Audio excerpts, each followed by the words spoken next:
Abenduaren 6a jaieguna dute Hego Euskal Herriko langileek. Hori horrela, Espainiar Konstituzioaren onarpena ospatzeko eguna.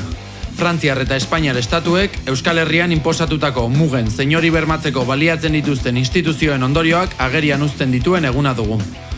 Izan ere, Euskal Herriko langileriaren aurka buruturiko jazarpena legezkotasunez janzten dute bi estatu zapaltzaileen konstituzioek, jazarpen hori zilegitzeko eta normalizatzeko helburuarekin. Bi dokumentu horiek Espainiar eta Frantziar estatuetako egitura politiko, juridiko eta administratibo oro burgesiaren nahien eta beharren araberakoak izatea ahalbidetzen dute, estatuaren egituren iturria izanik. Ildo horretatik, konstituzioak Euskal Herri langilearen esplotazioari eusteko eta Euskal Herri langilearen identitate nazionala deuseztatzeko tresna dira.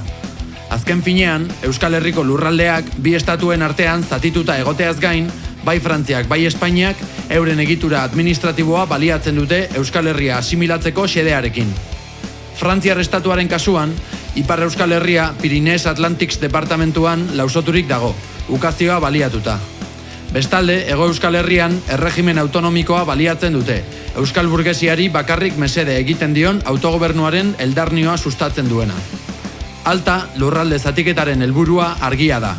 Euskal Herrian maila politikoan marko legal anitzak baliatuta, Euskal Herri langilearen artean bere nazio izaera eta identitatea deuseztatzeko baldintzak sortzea. Gauzak horrela, Euskal Herri langilea ezin da isilik ez da geldirik geratu estatuek bere aspirazioari eusteko eta berau asimilatzeko aurrera daramaten estrategiaren baitan baliaturiko tresnen aurrean. Izan ere, abenduaren 6a ez da Euskal Herriko langileontzat jaieguna.